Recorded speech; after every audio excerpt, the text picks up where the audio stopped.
بسم اللہ الرحمن الرحیم۔ السلام علیکم پیارے بچوں، آپ کا میزبان ڈاکٹر محمد عظیم فاروقی قرآن پاک کی اچھی کہانیوں اور قصوں کے ساتھ حاضر خدمت ہے۔ آج میں آپ کو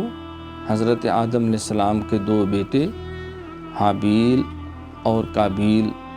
کی کہانی کے ساتھ حاضر خدمت ہوں۔ جب اللہ تعالیٰ نے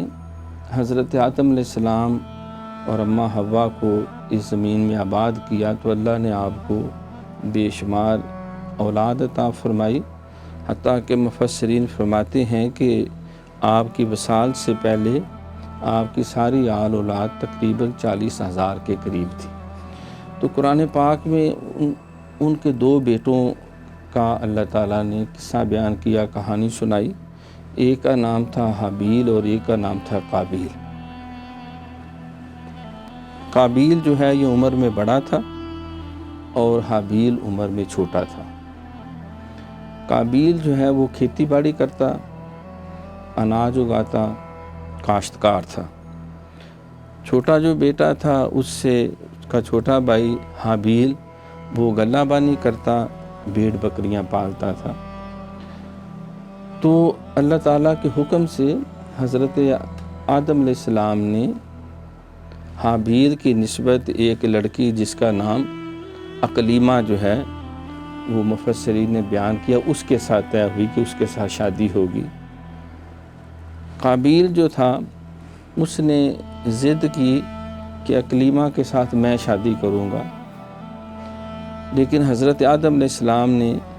فرمایا کہ نہیں، یہ میں نے اللہ کے حکم اور مشورے سے اور شریعت کے مطابق حابیل کی شادی اقلیمہ سے طے کی ہے۔ لیکن وہ نافرمانی کی اس نے اور حجت بازی شروع کر دی اور حابیل سے حسد بھی کیا کہ اس سے کیوں شادی ہو رہی ہے۔ تو اس نے کہا کہ نہیں، مجھے دوبارہ اللہ سے پوچھ کے دیں۔ تو حضرت آدم علیہ السلام کی امت میں، آپ کے دور میں طریقہ یہ تھا کہ جو اللہ سے مشورہ کرتا اس کو ہدیہ پیش کرتا، قربانی پیش کرتا، تو آسمان سے ایک سفید روشنی نمودار ہوتی جو آ کر اس شے کو چھو لیتی یا اس کو جلا دیتی، جس سے پتہ چلتا کہ اس کی یہ نظر اور نیاز اور قربانی قبول ہوگی۔ تو اللہ تعالیٰ نے دونوں بھائیوں سے کہا کہ تم اللہ کی بارگاہ میں قربانی پیش کرو۔ تو حابیل نے ایک موٹا تازہ دمبا جو ہے وہ اللہ کی بارگاہ میں پیش کیا، اور قابیل کیونکہ کاشتکار تھا اس نے کچھ غلہ جو ہے، مفسرین فرماتے ہیں جو ناقص تھا، صاف ستھرا بھی نہیں تھا، وہ اس نے پیش کیا، اور ایک پہاڑ کے اوپر علیحدہ ان دونوں قربانی کی چیزوں کو رکھ دیا گیا، اور پھر دونوں نے اللہ کی بارگاہ میں دعا کی، کیونکہ جس کی قربانی قبول ہونی تھی اسی کی شادی اقلیمہ سے بھی ہونی تھی، اور اللہ تعالیٰ کی تائید بھی اس کے ساتھ ہونی تھی۔ تو اللہ تعالیٰ کے قدرت سے آسمان سے جو ہے وہ سفید روشنی بجلی آئی، اور اس نے حضرت حابیل کا جو مینڈا تھا اس کو قبول کیا، اس کو آگے ٹچ کیا، اور جس سے یہ پتہ چل گیا کہ اللہ تعالیٰ نے حابیل کی تائید کی ہے اور اس کی قربانی بھی قبول ہوئی۔ اس پہ قابیل کو اور زیادہ غصہ آیا، اور حسد کی وجہ سے وہ جل بھن گیا کہ اس کی قربانی کیوں قبول ہوئی ہے۔ تو حضرت حابیل نے کہا کہ اللہ تعالیٰ صرف تقوی اختیار کرنے والوں کی قربانی قبول کرتا ہے، جس طرح قرآن پاک میں بھی اللہ فرماتا ہے کہ لَن يَنَالَ اللَّهُ لُحُومُهَا وَلَا دِمَاؤُهَا وَلَٰكِن يَنَالُهُ التَّقْوَىٰ مِنكُمْ، کہ تم جو قربانی کے جانور پیش کرتے ہو، چاہے وہ ویڑا ہے یا گائے ہے یا بیل ہے یا بکرا ہے یا بکری ہے یا مینڈا ہے، تو اللہ تعالیٰ ان کا خون نہیں پیتا، نہ گوشت کھاتا ہے۔ وَلَٰكِن يَنَالُهُ التَّقْوَىٰ مِنكُمْ، بلکہ یہ تمہارے دلوں میں تقویٰ ہوتا ہے کہ اللہ کا حکم ماننا اور اس کے رضا کے لیے اپنا مال پیش کرنا، مالی عبادت کرنا، جسمانی عبادت کرنا، زبانی عبادت کرنا، تو اللہ تمہارے دلوں کو دیکھتا ہے، حضور علیہ الصلوۃ والسلام نے بھی یہ فرمایا ہے کہ ان اللہ لا ینظر الی صورکم ولا الی اموالکم ولکن ینظر الی قلوبکم ونیاتہم، اللہ تمہاری شکلوں کو نہیں دیکھتا کون زیادہ خوبصورت ہے یا بدصورت ہے،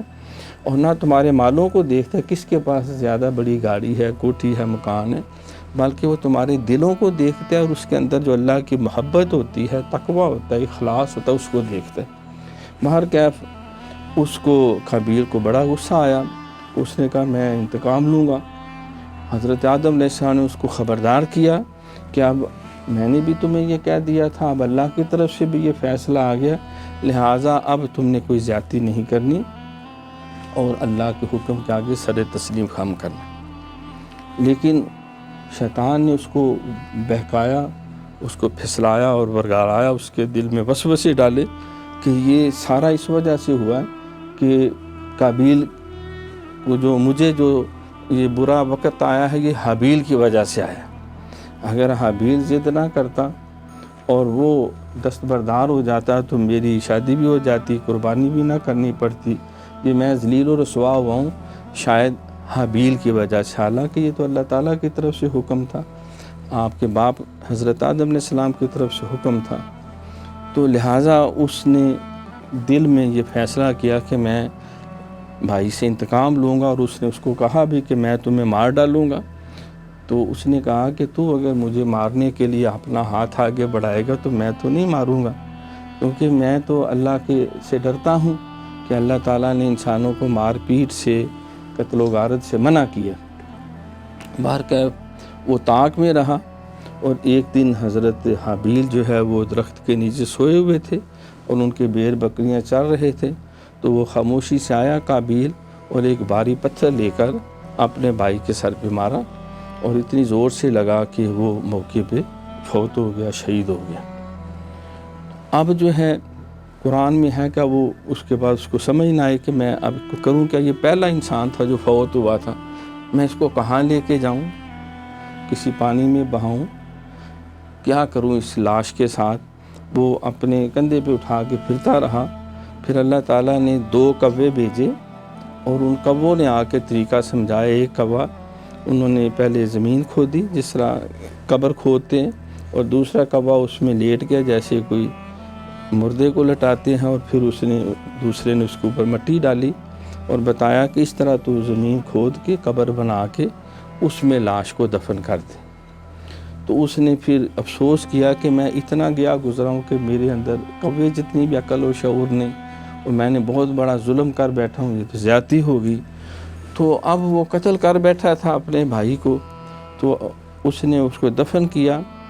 تو اس کو اثر یہ ہوا کہ اس کا رنگ پہلے سفید تھا کالا ہو گیا، اور اس کی گردن اکڑ گئی، اور اس کے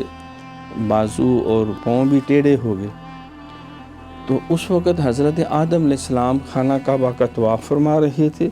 اور ان کے دل کے اندر بہت بوجھ چھایا، آسمان پہ سرخ سی آندھی بھی چلی۔ انہوں نے دیکھا کہ درخت کے اندر جو ہے وہ کانٹے نمودار ہو گئے ہیں، کچھ درخت خشک ہو گئے ہیں۔ وہ سمجھ گئے کہ کوئی نہ کوئی غلط کام ہوا ہے، اللہ کی نافرمانی ہوئی ہے۔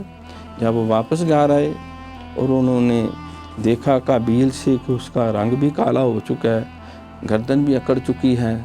اور ہاتھ پاؤں بھی ٹیڑھے ہو گئے ہیں، تو اس سے پوچھا کہ بھئی حابیل کدھر ہے؟ تو اس نے کہا میں کوئی اس کا ٹھیکیدار تو نہیں، مجھے نہیں پتہ کہاں ہے۔ باہر کیا وہ کچھ دیر کے بعد پتہ چل گیا کہ اس نے اپنے بھائی کو قتل کر دیا، جس سے حضرت آدم علیہ السلام سخت ناراض ہوئے، اور وہ سزا اللہ کی تعالیٰ کی طرف سے اس کو ملی۔ اور اللہ تعالیٰ نے فرمایا کہ اب قیامت تک جو لوگ بھی دنیا میں کسی کو قتل کریں گے تو اس قتل کا گناہ اس کو بھی ہوگا، اور جس نے سب سے پہلے قابیل نے پہلا قتل کیا اس کو بھی اس کا گناہ ہوگا۔ تو اس طرح وہ اللہ کے عذاب میں مبتلا ہوا، دنیا اور آخرت میں وہ خسارہ پانے والوں میں شامل ہوا۔ تو اس واقعہ سے ہمیں یہ پتہ چلا حابیل اور قابیل سے، نمبر 1 ہمیں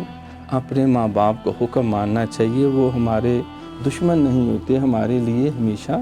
بہتر اور نیک مشورہ دیتے۔ دوسرا یہ کہ جب اللہ تعالیٰ کا کوئی حکم آ جائے، اللہ کے نبی کا آ جائے، تو پھر وہاں اپنی عقل نہیں دوڑانی چاہیے، بلکہ اللہ اور اس کے رسول کے حکم کے آگے سر تسلیم خم کرنا چاہیے۔ کہ قرآن پاک میں اللہ فرماتا ہے کہ یا ایھا الذین آمنوا لا تقدموا بین یدی اللہ و رسولہ، اللہ اس کے رسول کے حکم کے اوپر اپنا حکم نہ چلاؤ، اللہ نے جو حکم دیا ہے اسی کے آگے گردن چکائی جائے۔ پھر اس میں یہ بھی ہمیں سبق ملا کہ حسد ایک بہت بری لعنت ہے، بری بیماری ہے،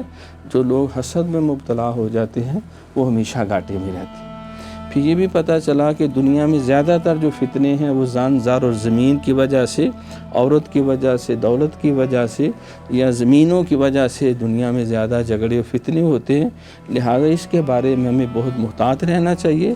اور 100% اللہ رسول کے حکم کے مطابق عمل کرنا چاہیے۔ اور پھر یہ بھی پتہ چلا کہ جب انسان کوئی غلط کام کرتا ہے تو صرف وہ اس سے متاثر نہیں ہوتا، اس کے ماں باپ بھی پریشان ہوتے ہیں، باقی انسانیت بھی پریشان ہوتی ہے۔ الفتنہ تشد من القتل، قرآن میں کہا یہ فتنہ قتل سے بھی بڑا جرم ہے۔ وہ بندہ سمجھتا ہے شاید میں نے یہ جھوٹ بولا ہے یا میں نے غلط کام کیا ہے تو اس کا مجھے نقصان ہے، نہیں، پورا معاشرہ متاثر ہوتا ہے، خاندان بدنام ہو جاتا ہے، سارا قبیلہ بدنام ہو جاتا ہے۔ تو لہٰذا ہمیں جو ہے وہ غلط کام سے بچنا چاہیے، اور جو نیکی کا کام کرتا ہے وہ یہ نہ سمجھے صرف مجھے فائدہ، بلکہ اس سے ماں باپ کی عزت میں اضافہ ہوتا ہے، خاندان کی نیک نامی ہوتی ہے، ملک و قوم جو ہے ان کا بھی نیک نامی میں مشہور ہوتا ہے۔ تو ہمیں نیکی کرنی چاہیے، اس سے اللہ بھی خوش، ماں باپ بھی، اساتذہ بھی، اور دنیا میں بھی فائدہ، آخرت میں بھی فائدہ، اور ہر گناہ سے بچنا چاہیے ورنہ انسان دونوں جہاں میں نقصان اٹھاتا ہے۔ تو پیارے بچوں، آج ہم نے حضرت آدم علیہ السلام کے 2 بیٹے حابیل اور قابیل کی کہانی سنی،